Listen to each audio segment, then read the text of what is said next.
బ్రాహ్మణ కార్పొరేషన్ను నిర్వీర్యం చేసి పేద బ్రాహ్మణులకు జగన్ ప్రభుత్వం అన్యాయం చేసిందని కూటమి ఎమ్మెల్యే అభ్యర్థి గొండు శంకర్ మండిపడ్డారు.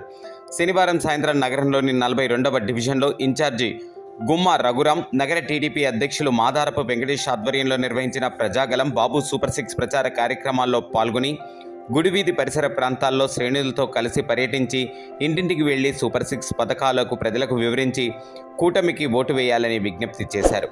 కార్యక్రమంలో టీడీపీ ఎన్నికల పరిశీలకులు చింతల రామకృష్ణ, డివిజన్ నాయకులు వాళ్ల కిరణ్, కండ్యాన బాలమురళి, టీడీపీ, జనసేన, బీజేపీ నాయకులు, కార్యకర్తలు అధిక సంఖ్యలో పాల్గొన్నారు.